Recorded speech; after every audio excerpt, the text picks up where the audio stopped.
If you've been with us the last couple of weeks, you know that we are in the season of Lent.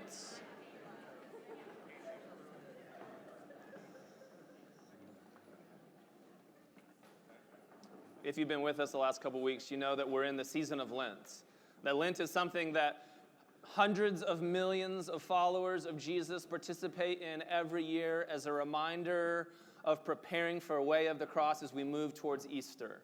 I grew up in a tradition where we wanted Easter, but the way of the cross is something that we didn't really want to participate in. But they go together. This isn't a story about 2,000 years ago that a Palestinian guy did some things. This is an invitation to our own journey, that this is just what it means to be human, that this is a universal story, that all of our lives are filled with the cycles of life and death and resurrection. That is not something that just takes place back there. That is something that we participate in as human beings. And Lent is the reminder to slow down, to ask some questions, to let go of some things, to take some things on that remind us of what that cycle of life actually is. Because we all want resurrection.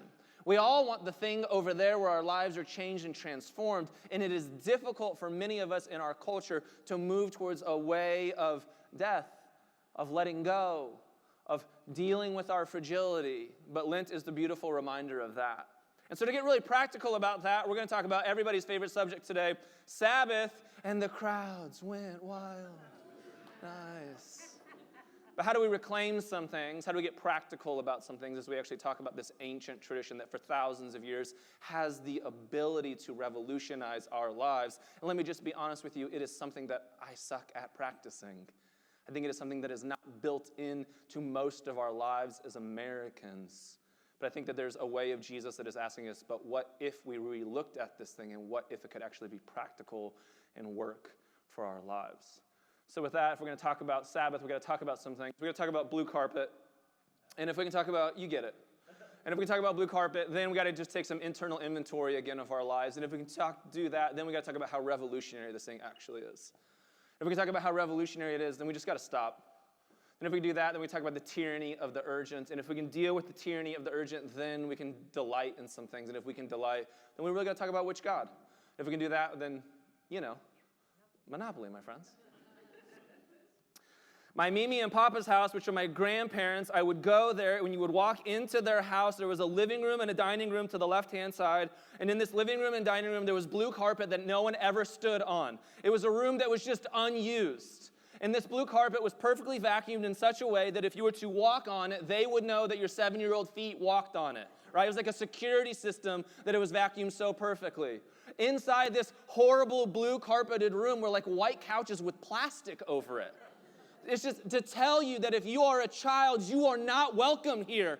This is not for you to enjoy or to participate with. This is just a room that we have that does nothing for your life. And in this room, there was golden tables, like right out of the set of TBN. And you're like, what is even going on here? And there's just ancient-looking furniture. And as I think about that room sat empty for 25 years, the thing that I don't like about that room is it wasn't working for anybody's life. It didn't help. You couldn't participate with it. And I think for so many of us, when we think about faith or spirituality or religion, the thing that Jesus is asking of us is your faith actually working for you? Or is it disintegrated from your life and it's just this thing over here? It's got some plastic on the couches and some carpet that you don't walk in and you're scared to go near it. Or maybe it just isn't actually working for you the way that you understand it. Maybe it's not designed well for you. I think what Jesus is always inviting us to is, can your faith actually be practical? If you read Jesus through the lens of not some like highbrow theology or even some like deep spirituality, but just pragmatically, I think sometimes we would reconnect with Jesus in a different way.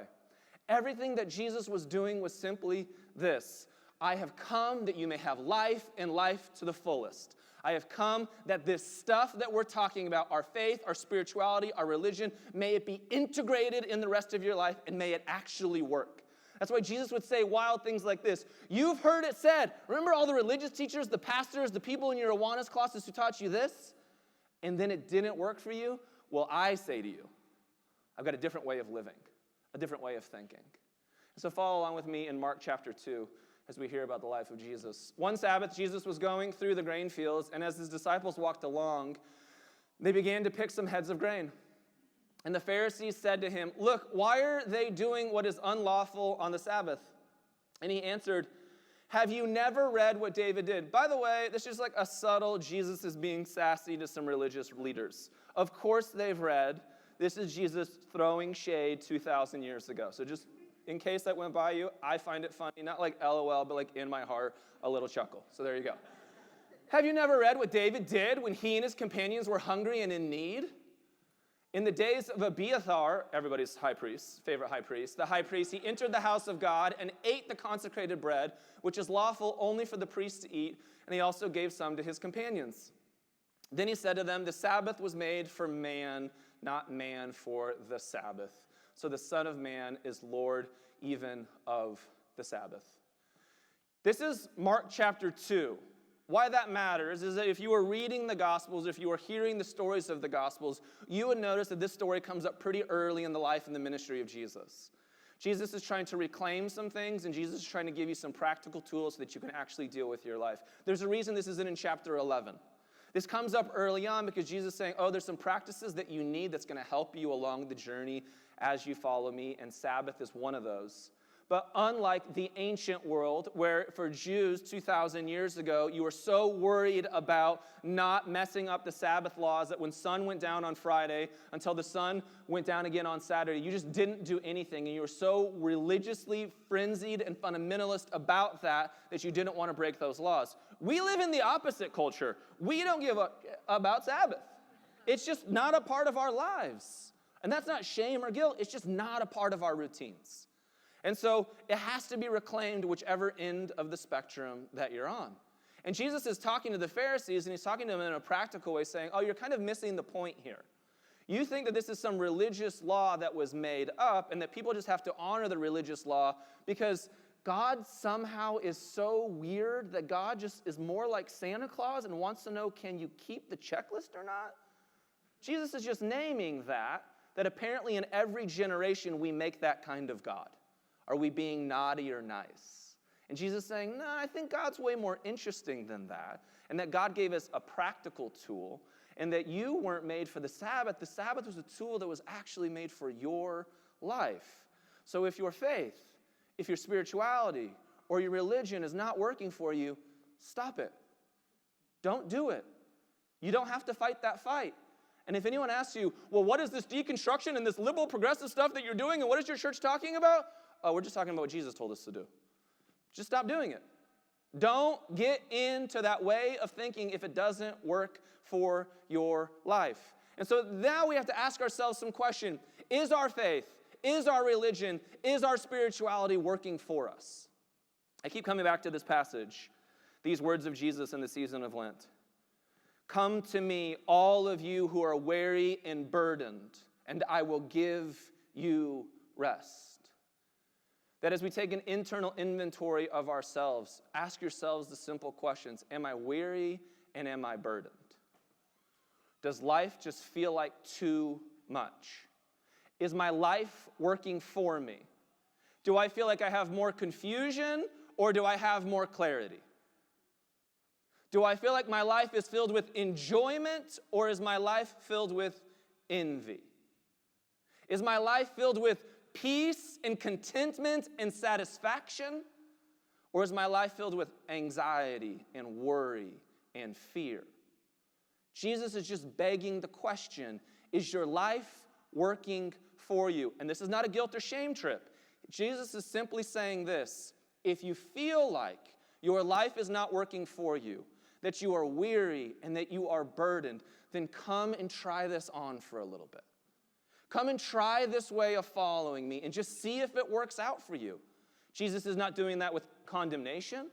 He's not doing that with critique. He's not even commanding you to do that. He's just saying, come and follow me, and when you see the invitation that I'm offering you, when you see the example and the modeling of my life, I just want to know maybe this will work out for you. Maybe you won't feel weary anymore. Maybe you won't feel burdened anymore. Maybe what you'll actually feel is rest. And we all have to take an internal inventory in this room and just ask ourselves, do I feel rest in my soul? In the deepest part of my bones, do I feel rested? Have you ever been in that place in life where you've just been so tired and you get days and days of catching up on sleep and you still wake up and it's like you still feel exhausted? Like you'll never catch up. Like it's all too much. Like you can't handle it or you can't hold it. I think what Jesus is saying is like, oh, I get that. I get that's what it means to be human sometimes. So come to me, all of you who are weary and burdened, and I will give you rest. Now, I'm not just going to offer you rest in some magical version of faith where you say the right prayer and A plus B equals C, and if you raise your hand high enough at the winter retreat, then all of your problems will go away. I have tried that, and I'm going to tell you a secret. I won't speak for you. All of my problems did not go away. They were still there. That doesn't mean that those moments weren't beautiful. That doesn't mean that those moments can't be inspiring. But our lives cannot just be moments that happen on mountaintops. Our lives must be rooted in practices and rhythms. That's just what it means to be human. And so we get to a passage like this, and Jesus is saying, I want to invite you into a rhythm of Sabbath. Now, for many of us, we don't understand Sabbath in the same way that Jesus did because we are Western American Christians. And we have a certain way of seeing the world. Jesus was a marginalized Jew. He has a different framework for just what it means to be human than most all of us have in this room. So when Jesus is thinking of Sabbath, when Jesus is talking about Sabbath, there are just some things that are going on in Jesus that might not be going on inside of us. One of the differences for Jesus as he's thinking about Sabbath is Jesus is immediately thinking back to the Exodus story, where God first introduced Sabbath to the world. And here's where I want to just slow this thing down. Sabbath in Hebrew has two meanings. The first word for Sabbath, its meaning in Hebrew, is just stop. It just means stop. And I want you to think how revolutionary this is. The Israelites had just been under the oppression of the most powerful empire the world had ever seen, Pharaoh and Egypt. This empire had so much wealth and so much greed that they would work their slaves, the Israelites, to keep building more storehouses for the stuff that they didn't need. I know this doesn't sound familiar to any other empires you know of. And that finally, this group of slaves is freed by this God, liberated out of Egypt, liberated from Pharaoh and that oppression. And the one spiritual practice that God gives them in the Ten Commandments, by the way, the rest of the Ten Commandments are not spiritual practices. Only one of them is. And it's not read your Bible faithfully every day. It's not you got to say all of these prayers. The one practice that God gives a group of slaves is this: you must take a day off to rest. That's revolutionary. 3,500 years ago, that's revolutionary today. That what God is saying is you all need rest. And I'm going to build this into the universe from the slaves, from the lowest people in society all the way up. Because a society that gives them rest means everybody gets rest. It's powerful and it's beautiful. That what God is inviting humanity into is to just stop. A group of people who worked and worked and worked and worked to build storehouses for the empires of the world. God is saying, do not do that anymore. There are days that you just need to stop. There are days that you just need to rest and soak in the life that I have given you. That for many of us, we don't have the literal Pharaoh or Egypt anymore, but we have figurative ones. We have figurative empires and structures and people and things going in our lives that we need freedom from. We have things that we are oppressed by and repressed by that no longer serve us, that are demanding our time and our energy. And what God is saying is what if you could just stop from that? What if you no longer had to give that thing life? What if you could say that thing no longer gets power over you? One of the things that I see in our culture that we are all in oppression to is just this idea of the tyranny of the urgent. That there's tyranny that we think that everything needs to happen right now in this moment. And if we don't do it, what's going to happen? I was driving home this week and I was getting all of these text messages. And have you ever been driving on the freeway and people are texting you and there's this like buildup in you, like I need to respond to these people right now? Why? Where did that come from? Where did that idea come from that we have to respond to everything right now in this moment? And there's never a moment off where we don't have to respond to those things. Where did that tyranny come over us? I have that feeling all the time. I am an Enneagram 3. When I see the little red dot notification, like when my email box is full with unanswered emails that are not appropriately filed away in every email folder, which they are supposed to be, like a civilized human being would do, I got a little buildup in my stomach. And I've just been trying it out this week of, what if I don't have to respond? Just like simple things. I don't have to respond to that text until I get home. I know this is radical spirituality, people. See if you can practice something wild like this. That there's just these little things in life that are just a microcosms of the macrocosms of how I live the rest of my life. There's just a tyranny of the urgent going on all of the time. And when I say Sabbath, I don't think it's just this like ancient idea that you have to take off sundown Friday to sundown Saturday. I think what God's invited us into is, are there just small places in life where you can just stop? Where you don't have to live under that oppression anymore. You can just free yourself from that thing. That thing is not serving you. You don't have to live with that type of urgency for everything. Not every single person who texts you gets an equal vote in your life. There's some people you don't have to respond to for a week, and that's okay. What if we learn to just stop, to let go, to say, oh my gosh, there's freedom in me not living under the oppression of this thing?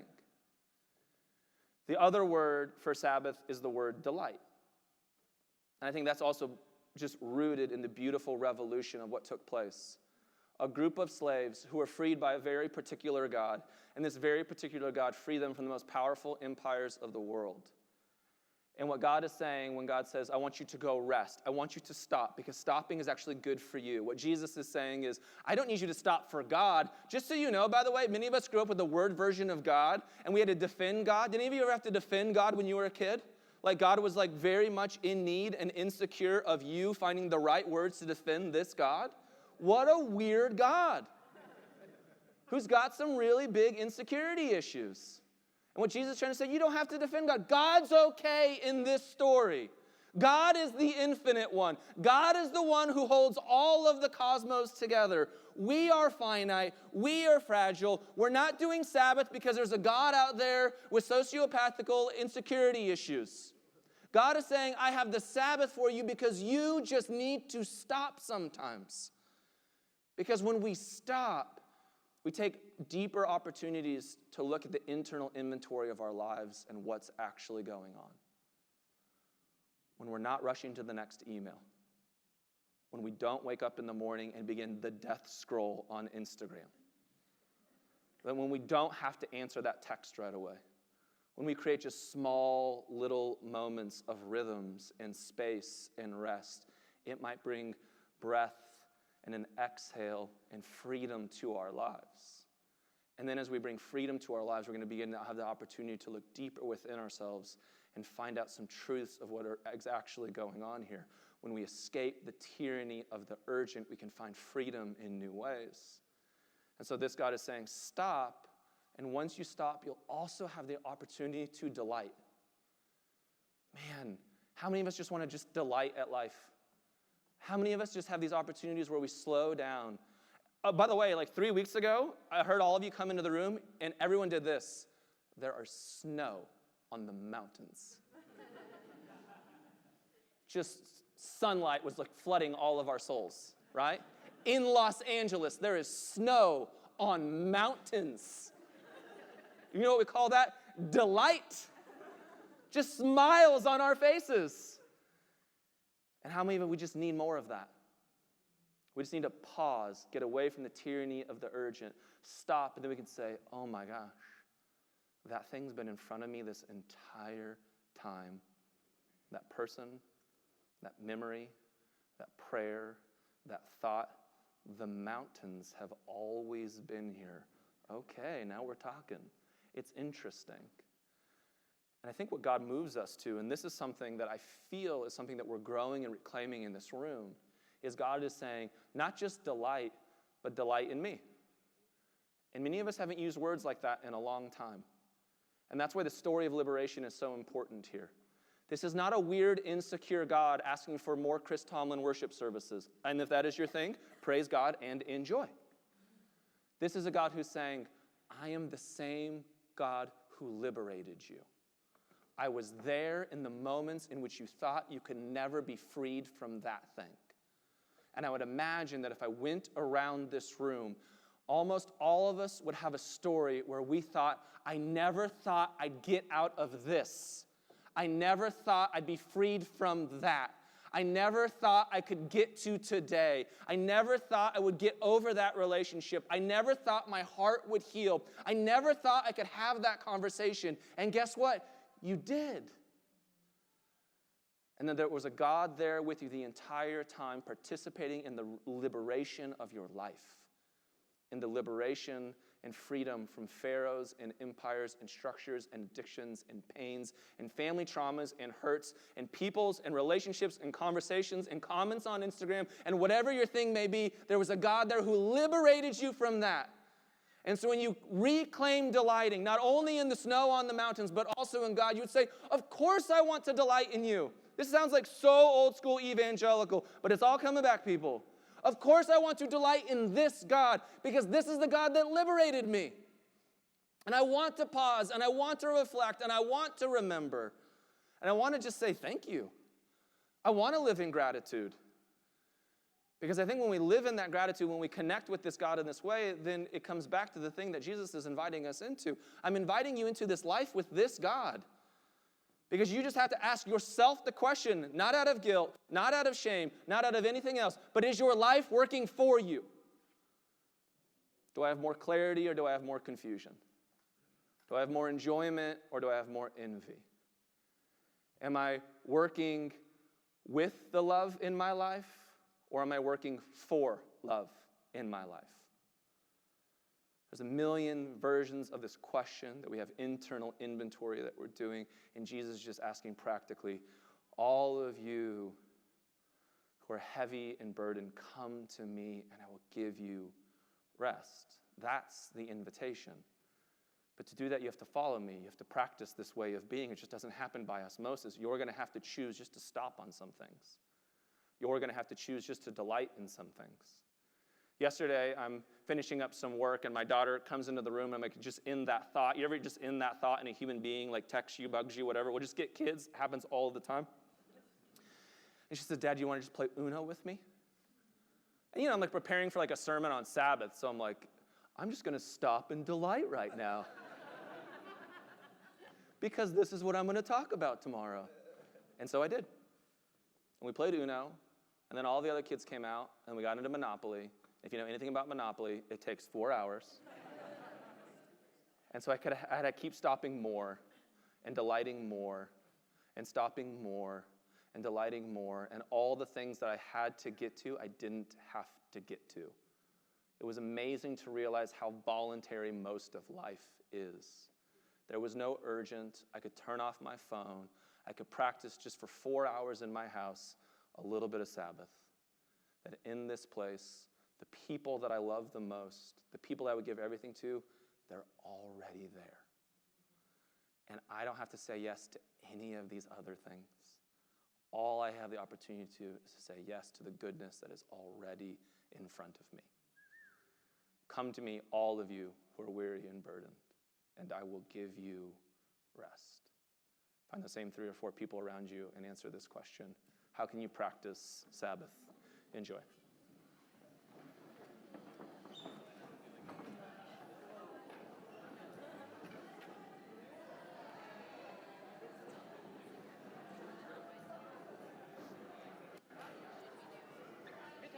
Thank you. Thank you, thank you.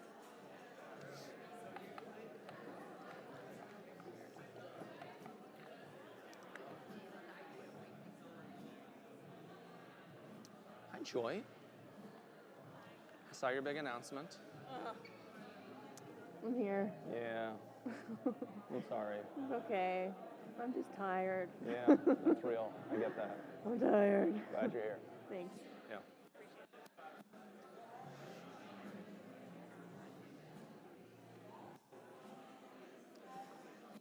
Look at this handsome guy. I always see him in the thing. Hi, handsome guy. He was getting a little finicky. Yeah, that's fair. That's fair. Hey, man, I just want to say thank you so much for your wisdom last week. It was a big deal. So. I wish I had the wherewithal to have had more. Oh, I think what you said was so beautiful and so calm, and yeah, thank you. Absolutely. I hope that things are moving forward and Yeah. you're able to find healings. I know, I can only imagine Yeah. how you felt. Yeah. Thanks for that.